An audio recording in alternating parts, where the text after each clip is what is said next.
Hello, everyone. Good evening. This is the fifth talk in series of Haifa award talks. Today will be with us Charles Drozynski. He's a lecturer at the University of West England. He has his MArch and PhD from Cardiff University. He has been working as an architecture designer for a number of firms. In his academic career, he has taught and lectured in several universities across the UK. His PhD thesis focused on the intersections of architecture and post-linguistic schools of thought, in particular those put forward by Michel Foucault, as well as Gilles Deleuze and Félix Guattari. His research interests include the entanglements of the subvert in society and architecture, as well as the development of new technologies that arise from unconventional ideas. Welcome, Charlie. Welcome, audience, and the stage is yours, Charlie. Thank you. Wonderful introduction. Well, first of all, thank you, Abed, for inviting me to the process. I think that it's a great honor and pleasure to be part of this, and what a fantastic opportunity that you've given.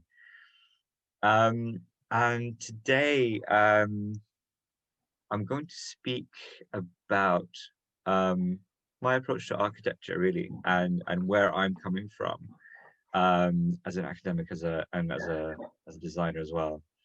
And this will be a series of really personal reflections that I had based on literature that I engage with, which is as part of my research, but also my engagement with practice of architecture and design. And so many conversations that I keep having with architects on the role of architecture and philosophy, and academics on the role of philosophy and architecture.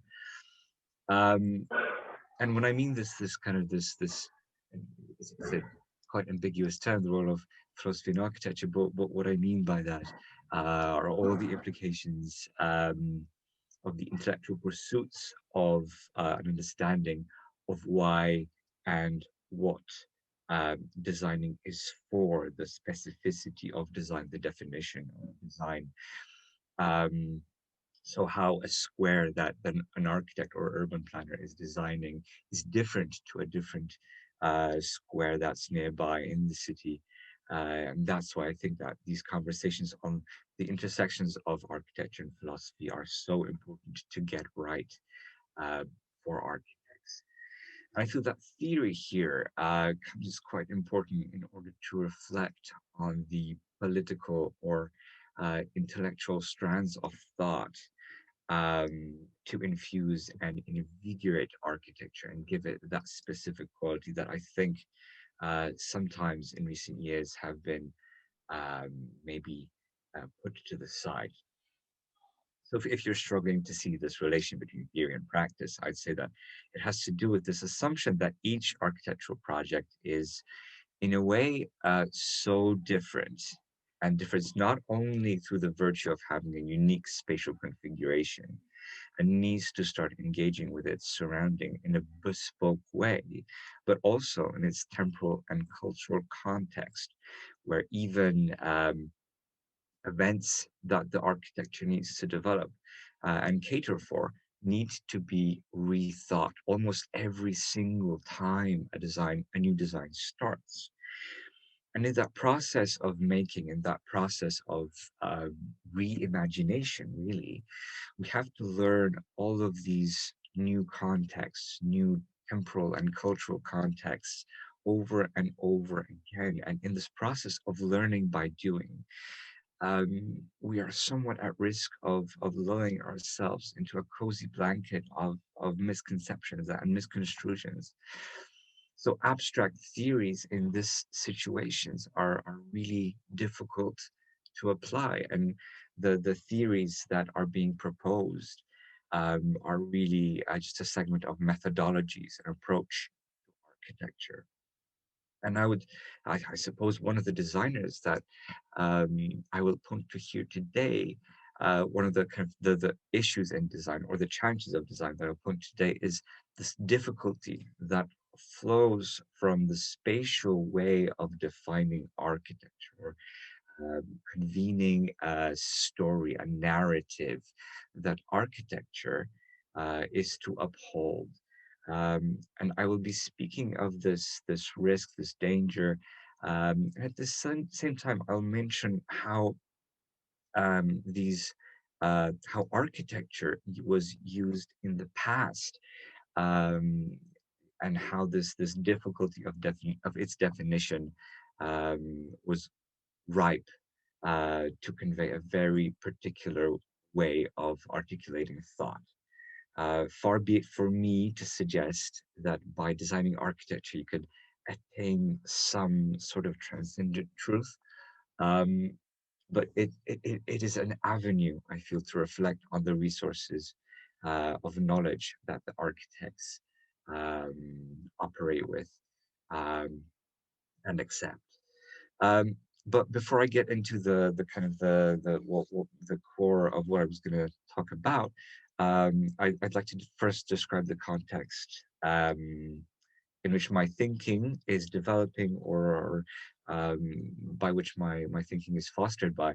And it's this British system of education sanctioned by the Royal Institute of British Architects. And it's very much a system guided by principles of platonic thought and development of the Enlightenment, and an approach to architecture which is grounded by virtues of approaching the problematics of the individual, the role of the individual in a crowd. So here at the University of the West of England, we interpret this as an opportunity to focus on the issues of ethical or even moral nature that we deeply embedded in notions of sustainability, fairness, accessibility, and art that may be used to represent these concepts in a very particular respect to different ways of interpreting the role of the individual amongst the other.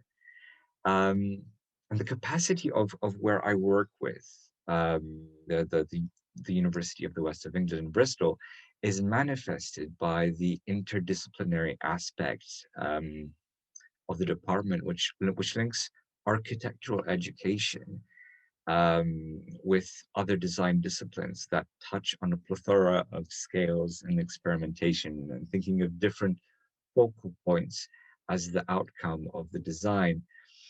So we intermingle educators and students who partake in architecture with those that work for product design, interior architecture, urban planning. And this is altogether rounded and rich and full understanding of spatial matters.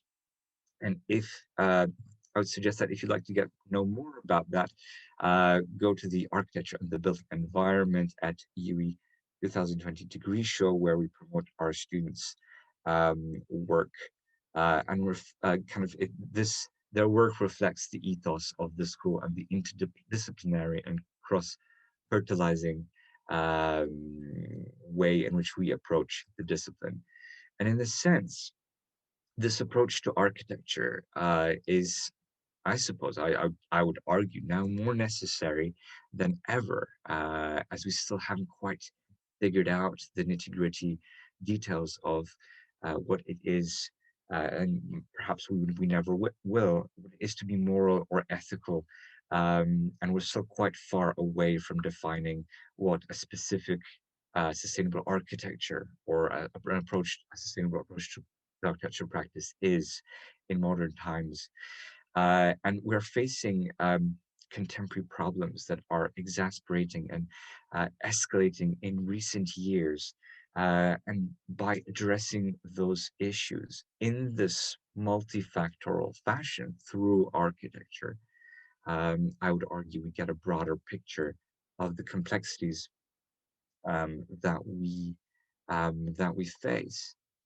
Um, and I'd like to talk today about the capacity of architecture as this thing that can be approached through this interdisciplinary angle, to give us an opportunity to reflect on our world in the context of crisis or crises that we are facing.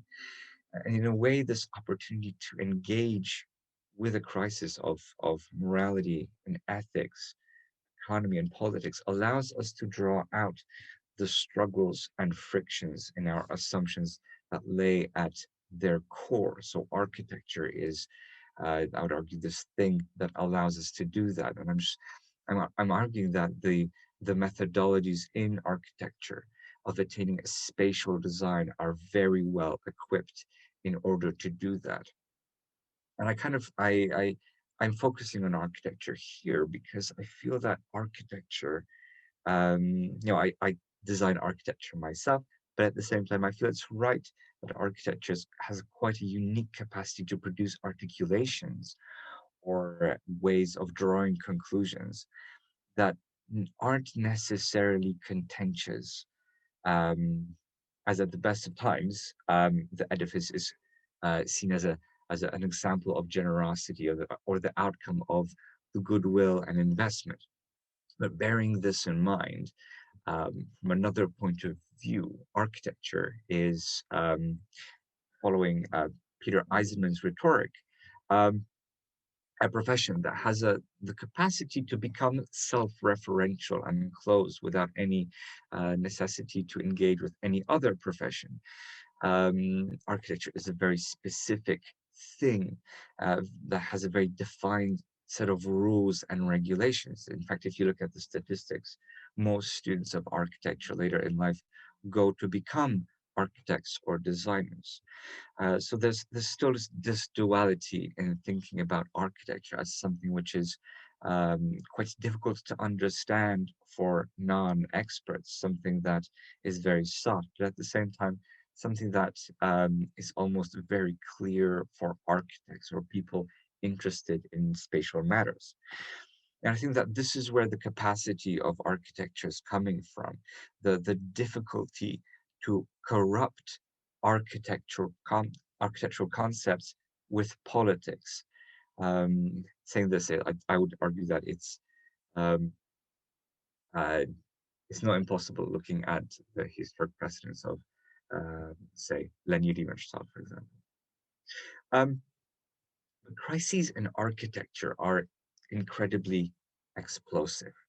Um, I have those crises have quite serious ramifications for politics, as architecture helps us to define what our close surrounding is, what a home is, and the idea of the home as something that has a very serious association in your mentality. It helps us to attain a potential for feeling safe. And when that is endangered, it becomes stronger than any political manifesto. And at the worst of times, it stands as the result of incompetence or greed, such as in the case of Grenfell Towers, where the fire in 2017 in London happened and led to the death of many people. But spatial matters, or the building itself, or the architect's intention is rarely seen as ill-fated, if perhaps not at all. In the case of the infamous towers, the building was seen as a manifestation of the big victims' homes, their personal space, which was perhaps in some way intruded upon by the institutions and attitudes to money and development that allowed for this tragedy to happen. Or the supplier of a cheaper flammable cladding as responsible for this. And this is why we hold it to such disgrace. This is why we get so outraged about it. So there's a very particular strength to architecture to connect with with a kind of subliminal level of our mentalities quite often. And in a weird and wonderful way, we find space or spatial configurations as non-threatening, even though people such as I mentioned, Leonid Ivanchov or Hitchcock used space in their narrative for their films to show traumatic events. It's enough to call upon this scene from Frenzy by Hitchcock, where the camera, if I could tell you a story about that scene, the camera follows a couple walking while talking through a city and enter a building. The conversation is perfectly pleasant. It's if not personal, but to be fair, the main narrative here engages more intensely with architecture. We almost don't need to necessarily hear what's being said to understand the plot. Characters confidently walk through a market that appears to be indoors, only to walk out again and into what looks like a residential building with a very formal front elevation that you can see on the slide.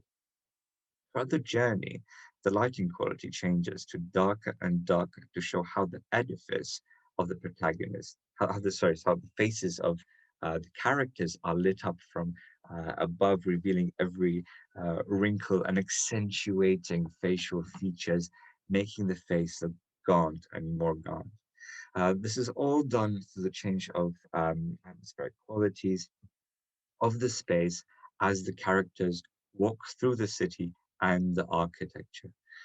Even at the time, there was little incentive for overtly explicit manipulations beyond framing of very deliberate shots, which arguably have a very architectural quality, as you know, what is architecture is if not framing of a shot. But getting back to the narrative, the couple walks up the stairs to first floor where they disappear behind the door. The shot then turns to the way that couple was facing, and they, as they were walking up the stairs, and withdraws, looking at the darkest side of the space. The scene finishes as the camera zooms out from the building very, very slowly so that we can see the elevation, which you can see again on the slide. Even though we don't explicitly see anything sinister happening in the flat, we know that something is wrong. Even the windows of what appears to be a flat have curtains drawn.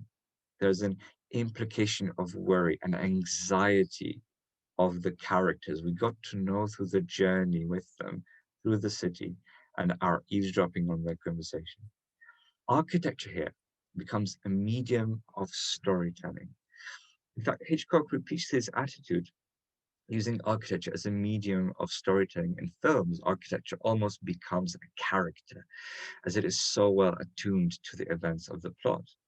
And examples would include, I suppose, Vertigo, Psycho, Birds, all films that I encourage you all see straight after this presentation.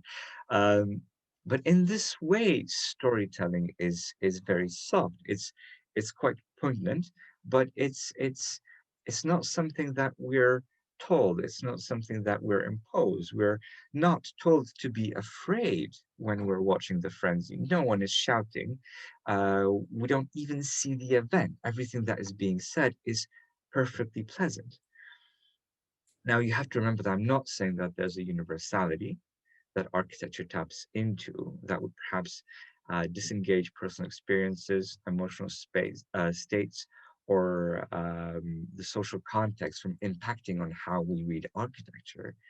And this is why our understanding of the situation in a spatial way is much more open to interpretation than a written statement. And perhaps this is why it's easier to engage with it than preordained concepts, because these concepts of architecture becomes so difficult to pin down.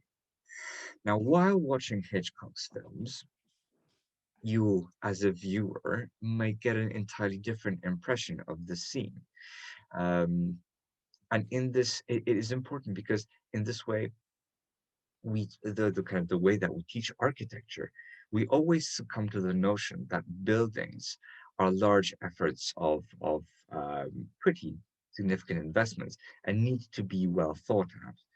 Of course, or architects need to have a certain narrative or a story that defines the events of the architecture in their heads.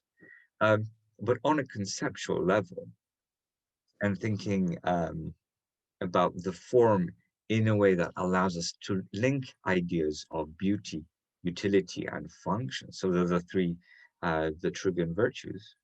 We in the Western world have become infatuated by a Platonic way of thinking, by which we first generate a concept, an idea, or a virtue, and then we translate it in our heads into space, then onto the surface of the paper, and then onto the construction site where it can be built. And the building, in a way, becomes somewhat of a mimic, an imperfect copy of this Platonic idea, much like Plato described earthly objects are the mimic of greater transcendent um, dimensions. And this is how philosophy here operates, or has done for hundreds of years. And the most prominent example of this is classical architecture. Now, I suppose during modernism, uh, that they have diverged from that tradition, but postmodern thinkers criticized that approach and showed us that modernist architects haven't really. They still reflect on the same ideas of beauty, utility, and commodity. But there's always a sense within architecture which asks us what this space is for and how architecture responds to the event that the architect envisioned and then that they were asked to curtail with their architecture. The key here is this narrative that I was talking about, this story of events that's often encapsulated by given a definition of the quality of the relation. Now, relations here between people in space, or the curation thereof through a creative reinterpretation of form in spatial qualities, is what architecture can be understood as. I would, in fact, if we look at Bernard Cash, the book of which is on the slide, one of my academic heroes, he would suggest that one of the most important tools in the architect's toolboxes is the frame.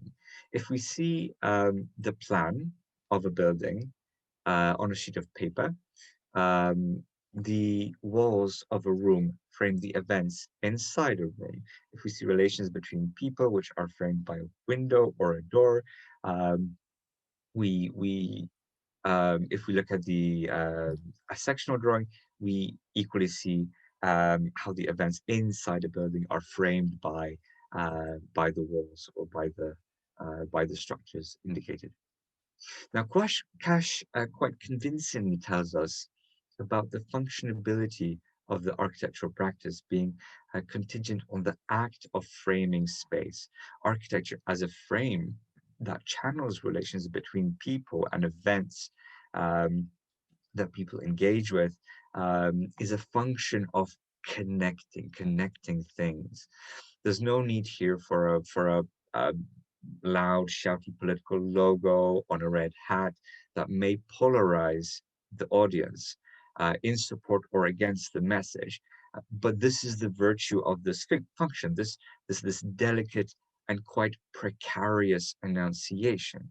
And I mean precarious because we can never be sure as to how it will be read by the people engaging with the event or by the people engaging with the relation that architecture is meant to link. So there's still this concept of the frame and whatever it frames, an idea in the head of the architect, a plan of the ideal situation that the architecture should frame, kind of a Platonic ideal, this kind of imaginary concept. But saying this, people such as I.O. Weizmann use this idea, this kind of difficulty to corrupt architecture to their advantage. And they kind of seek to uncover quite a precise narrative of events in time in his understanding of forensic architecture, seeking to investigate crimes. And it's the ease with which his architectural methodologies or spatial problematics can engage with the moments of crisis. That leads me to think that the act of producing architecture is almost a suspension of the normal way in which we seek to pour our agenda or our rationale, political rationale, into a conversation. And we have to adopt a new way of seeking an answer to what is at hand. So here we see an engagement with what is imperfect, engagement with that architecture eases. And there will always be a bias. I'm not saying that there won't be. In all creative production, the artist will leave an imprint of their ego, but in a way, it will be unconfined by political streams, or it's less likely to be confined by political streams that want to grab hold of our attention, as the aesthetics of the message of architecture has a different medium. So one can perhaps see the translation that may that may be more difficult for an enunciator who is not particularly sold on the idea, which was very often the case for architecture. And this is the kind of real strength of architecture for philosophy. It can engage with platonic concepts, ideal concepts, but also everything that isn't ideal. And Weizmann calls this, or kind of reminds us that this has a very close relation between architecture and Agamben's idea of a state of suspension of normal reasoning. But it comes out as most useful or explicit, I suppose, in moments where our confidence of being in space is shaken up, and when we start questioning our presence in space. And this comes as a prominent issue when we are faced with situations in crisis, situations that are that in recent years or recent decades we had to get used to in the kind of emerging way and speedy way that we inhabit the world. We have the most explicit situations, as Weizmann narrates in his talks, particularly the one at the University of Westminster in 2020, during military conflicts where soldiers seek to subvert the organization of the urban plan in order to evade the expectations of the enemy, rupturing holes in walls in order to pass into spaces to get access to them via other means than what is normally expected. But in a similar way, architecture can be used as a tool to showcase the descent from an overpowering ideology. And on the slide, you can see an example of that. As how an architectural example of division, which is a wall, served as, or the destruction thereof, served as a platform to demonstrate how the political divisions imposed on a land were creating a crisis of identity and a struggle to connect where no relation was allowed in Berlin. Architecture here, or again, the destruction thereof, became a crisis, or the kind of the crisis of the state of leadership. It wasn't a partisan claim, it wasn't an ideological slogan, it wasn't an act of the eruption of people's states of a rational state of enunciation. It was the expression of the injustice that was happening. It was the feeling that followed this division. In a similar way, Leni Riefenstahl, I mentioned her before, assigned a very particular architectural design with the political developments of the Third Reich. Now, today we're faced with a very, very different state of crisis. The more kind of subtle way in which architecture presents itself as being responsive to moments in crisis. And the most blatant and current situation is obviously the COVID-19 pandemic, which came with very explicit spatial directives and requirements that exposed or exacerbated the shortcomings of the setups that our communities are facing on a global scale. We keep hearing slogans that we are all in this together, and those slogans are usually issued by wealthy people isolating themselves on yachts or riding ponies on private beaches, when the rest of us are in our houses, quite often in cramped conditions without access to such luxuries. Um, and the discrepancies between the wealth of individuals that have those luxuries is shown now more than ever a lot clearer. And the problematics of these issues are becoming more and more vivid. I don't have to look far for a very obvious expression of this, as one of the statues in Bristol of Edward Colston, a historic slave trader, made its way to the river, and for a brief moment in time was replaced by a depiction of one of the protesters presenting present at the event, dismantling the statue. So, on an urban scale, these eruptions of these situations in crisis became very explicit and became a spatial matter.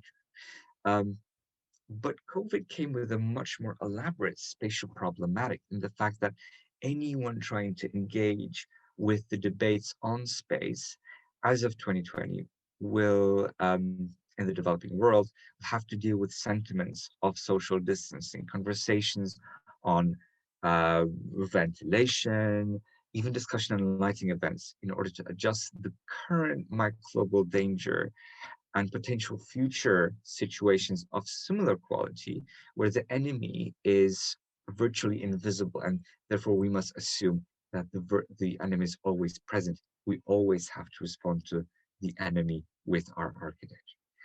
An example was one of the design reviews we conducted at the Architecture and the Built Environment Department here in the University of the West of England, where we projected students' work of their architecture in a massive hangar with ample ventilation. This was the Brabazon hangar, which is one of the largest covered spaces in the UK. And we did this because we wanted to allow our students to have ample space between one another, and we wanted to reduce the risk of contagion of the disease. Now, obviously, COVID isn't the only cause of such concern of this type. Examples in the European context include the 18th century bubonic plague, which influenced the development of urbanism, the cholera outbreaks of the 19th century, the 20th century Spanish flu, the Ebola, SARS outbreaks of the 21st century, something that that touched on the Western world as well. And all of these bring out the problems in the fine print of the unwritten social contracts, in the fact that democratic states are based on this setup, on kind of the foundations of their setup is the assumption of the freedom of the individual. Um, but the problem in that is um, that the care of the individual in that setup of a democratic state can be divorced from the care of the community, which is becoming problematic, and we're now seeing why. Now, this probably isn't a big of a problem in the British system of healthcare, where I live, but it certainly is a big problem for the US, where the assumption of the role of the individual is much more stark. So suddenly we realize that the order to protect oneself, the individual needs to care for the other, as any interaction with anyone else may risk contagion. And I feel that if we let the rest of the population be untreated for the virus, it may mutate into a more severe version thereof if it's transmissible more readily. And in the case of the individual, um, if they're left without access to the benefits that come from an urban space, at the same time, we realize that spaces that prevent cases for the general people to to be accessed may result in a case of the virus to find a vector for infection. So internal spaces where ventilation is inadequate or that do not allow for an abundance of solar radiation are becoming more and more risky. Now, the problem with that is that um, the way that we understand fiscal revenues allows us to suggest that such risky spaces are appropriate to be designed. So we place value in a very uh, risky type of architecture with poor ventilation, narrow corridors, and we're creating situations where the virus um, is becoming more and more prevalent. So paradoxically, the spaces that aren't protected by a strict architectural envelope uh, are safer to be in. I'm saying paradoxically because everyone can get access to them. So architecture, as the way we configure spatial arrangements here, is a very good manifestation of the state of the individual and the fiscal value. It represents that we create a cult um, to the individual in our culture. Um, but this message is very implicit and it becomes a point of contestation in this moment of crisis that has the capacity to expose these shortcomings and help us understand where the issues really lie. It's a point that carries biases, but at the same time has to address very real issues at hand and does it in a very, very subtle way. Um, and in a in a way, my sentiment of using architecture to explore the setups of our culture in moments of crisis, this ease of architecture to do that, um, goes back to the end of the second half of the 20th century, a situation where architects became intertwined with the philosophical movements.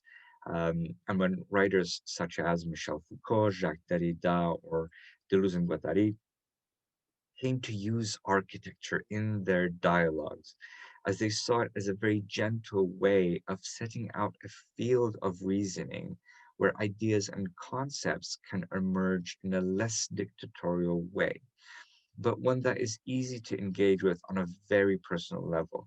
And perhaps this softness is what allowed the French ontology to become relational in the fact that the subject of interest was not the person or object that holds an identity or fixed meaning, but rather the relation that the subject engages in with any other subject. So on the side, you can see half plan, half elevation, half section of a building that was used by Michel Foucault and that was authored by Jeremy Bentham, which was used as a diagram to narrate how relations of power function in society from Foucault's standpoint. It's a prison where the prisoners are on the peripheral walls while the guard is in the central tower. So they can oversee each prisoner without the necessity of being seen themselves.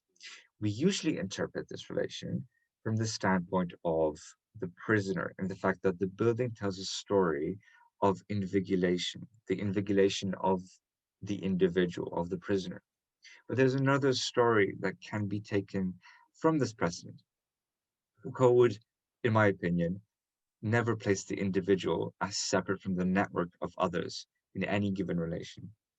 I much rather think of the panopticon, this building right here, from the point of view of the guard, where the guard sees what is on the periphery, and um, that relation makes them adjust their actions accordingly, making the guard the point in the power network.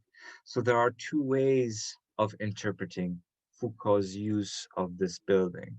And this is the softness of the engagement with architecture that I'm talking about. Now, herein lies the strength of spatial relations. In fact, if we look at the the times in which Foucault, Deleuze, and all postmodernists were writing in, and the intellectual circles that they surrounded themselves with, we will see that they were all influenced by big, impactful traumas of the Second World War, of the Soviet invasion over Europe, of social unrest in France. And there were moments of great uncertainty that called for debate. But the problem was that this debate was very often polarized. And architecture, I think, offered an opportunity to depolarize the debate, to offer a very gentle and soft hint of an idea, and allow that idea to flourish. Now, I'm wondering if by providing architects with an indirect excuse to start reflecting on the state of things in crisis, they will reflect on culture differently because the circumstances will have changed. Architecture, I feel, gives an avenue to express the problematics of our times in a different way. I think I'll leave you with that idea. Um, and thank you for the opportunity to talk to you. Thank you, Charlie. It's terrific journey. I like how you connect the disconnected things and the ending. Yeah, it leaves I mean huge and deep thinking of what we are now facing in our time. Especially how did you connect the crisis? Because we don't have actually much time. I will leave priority to the audience if they have some questions. Guys, you can ask or just chat. Charles can see your questions. Okay, meantime, so what I think here is like you are taking the architecture from it's not only a performance. I mean, it's not an event only. It's not a sculpture only. It's kind of manipulator. I mean, it's a tool that can be used for both sides. I mean, the bad side and the good side. In our time that it's full of uncertainty, how can we be as a human, as a people who using the spaces and the cities, how we can be sure that we are not manipulated every day? I think Yeah. that there's so many people that would like to um, grab hold of start controlling us, start attracting us through to grab our attention at least, if not our bank account details. Um, but I think that those it's the way in which they try to grab hold of us, and that's exactly what the philosophers of the late 20th century were trying to address. That architecture can be used to relinquish that control and to allow people to create their own stories. Um, so it's a I think it's a softer way of maybe not dictatorial, non-dictatorial way of creating an enunciation. And in a way, I think you're right in saying that there's a risk in that as well because it can become so soft that we may not notice it. Yeah, Um, and exactly. I think this is what people like Leni Riefenstahl or Albert Speer were kind of were aiming at when they were designing for the Third Reich, that image of power that Hitler was presented by. If you watch Freedom of the Will by Leni Riefenstahl, Hitler was framed by the camera shot in a way that made him appear larger, a lot taller than he was. And he was always at the center, at the axis point, at a very symmetrical classical building. So we have this idea of him being at the focal point, one, and two, of him being surrounded by what we associate with great formality and historically authority. And perhaps that was not so much a subtle way of doing this, but I feel that there is a risk that we're now going into a situation where there is that we are getting better at controlling that subtlety and referring to people in that subtle way. I mentioned Hitchcock. I think that he's a master at that. So I think that there is no way, or we're losing our capacity to know. If that answers your question, that's my worry. That brings, I mean, the architect to a real responsibility in this case. Oh yeah. I hope we are not here like as a Foucault skepticism on architecture, but I mean, if we take this to the practice and to the architecture role, I mean the architect's role. There is a French idiom that says every rising power wants a space of retreat to take part in the city happening. So architects, they are involved every day in this practice or in this industry, and some of them we know that some of them are the tool for bringing that kind of architecture that affects us every day, or maybe bringing a new story, a fake story that never happened as it was happening every day, and we know that. And it's very clear in contested spaces, cities, and cultures. Taking example in what happening in Palestine and Israel. Example in what happening in Nicosia. And in every place almost in the world. Sometimes the contest is based on economic rules. Some of them they are cultural. Some of them they are political.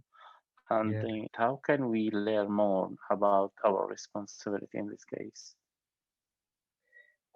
That's a very good question, and I don't think that there's an answer to that. I think it's individual to every architect, but I'm very hopeful that architects, because it takes so long, it takes such a devotion to become an architect, that the architects in general, or it is my hope that architects are more enlightened than to succumb to these political games that are being played. And I would say that looking at the recent developments in the UK, at least, people such as Daisy Froud or CA UK In or Orchid Studios. So people and initiatives that are kind of aiming at helping develop communities with organization and with architecture, being directly related to people who they are designing for, without any intermediaries. They went on to do it themselves. There was no one who imposed anything onto them. It's their own initiative, and I'm hopeful that these developments are going to be coming up, are going to become more frequent. I'd suggest, particularly now in the if we're faced with another economic crisis. Hopefully. Hopefully, yeah. We have a question from Rand. You can talk, Rand. You can unmute yourself and then. Yeah, I unmuted. Hi. Thank you for the presentation. It was pretty much interesting. I liked the part when you talked about Hitchcock and the usage of narrative and architecture in the movies. So I would like maybe to clarify more about the cross section between the architecture and cinema, and especially Hitchcock, because you talked that he used the architecture in his movies. So if you can talk a bit more about that. Yeah, Thank absolutely. you. I think that he's the kind of the filmmakers are very good at using architecture in storytelling to kind of not distract from the plot and to amplify the atmosphere that we should see. And in doing so, it makes me think that they're very good at creating this feeling of catharsis, of kind of losing oneself or losing the worries that you have of your own life, of the world, and kind of engaging with the events in the film on such an emotional level that you're not even thinking of yourself. Um, and if you look at the most palpable example is a film called The Rear Window by Hitchcock, where the whole film circles Yeah. around Mm. seeing the back. Yeah, and it's that relationship between it's such an architectural film in the way that it uses the device of architecture to frame views of um, from a window to other people's windows, to the personal spaces of other people. Um, and Hitchcock does it with such perfection. It's incredible. And if you look at every one of his films, he does the same thing. So if you look at The Birds as well, The Birds is came around when there was a worry in America about the invasion of communists. It can be said that the birds represent that worry, that panic that American people felt against communists.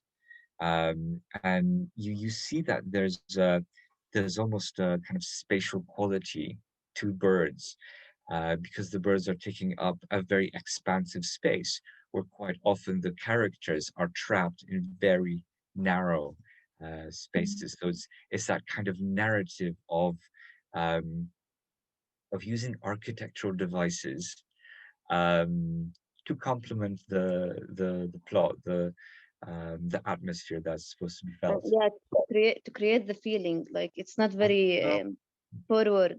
So yeah. I suppose film has the added benefit of um, kind of directing your gaze, not only what you're supposed to be looking at, but where we're supposed to be looking at from.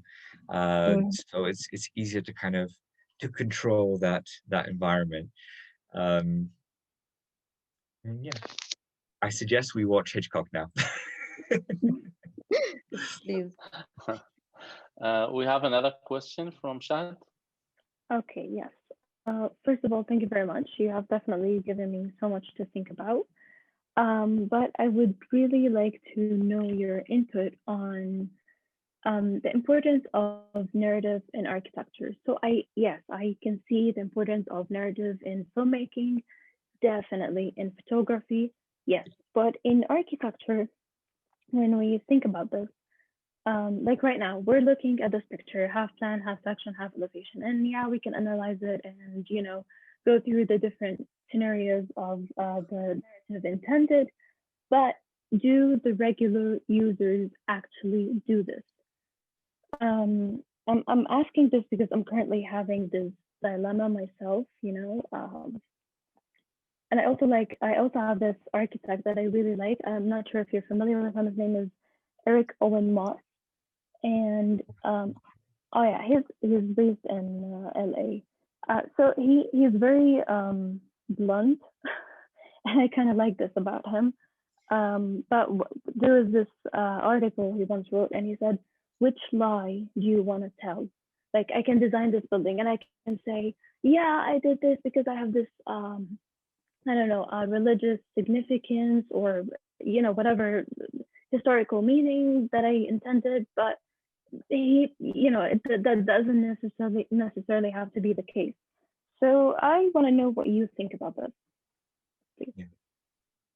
I think that goes back to the platonic nature of architecture, the idea that you have to have a concept in order to create. You have to know what you're designing for in order to design appropriately. If I ask you to design a chapel, that's quite vague. But if I ask you to design a chapel for Catholic ceremonies for 30 people, that becomes a lot more specific. If I ask you to design a Catholic chapel for 30 people that's devoted to Saint Mary, you can start thinking about maybe symbolism that relates to the cult of Saint Mary. So there's the deeper we go in the setup of the story at the level of design, of setting up this idea, this ideal situation, the more specific our architectural design decisions can become. So yeah, in a way, it's almost lulling ourselves into thinking that this ideal situation will happen. And in a way, it is a lie, because it probably won't. But if you don't have something like that, what the danger is that you will end up with a space that's completely inadequate to what the client wants, I suppose. Yeah, but then the narrative isn't really important for the users. It's therefore important for the architects themselves. Yes.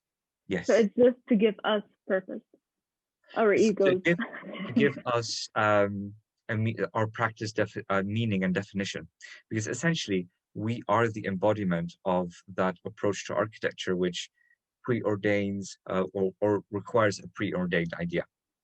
Yeah. Without us, the builder would just build stuff without direction. I guess that the kind of the cultural complexity of architecture requires our involvement. Saying that, at the same time, if you look at great architectures, aren't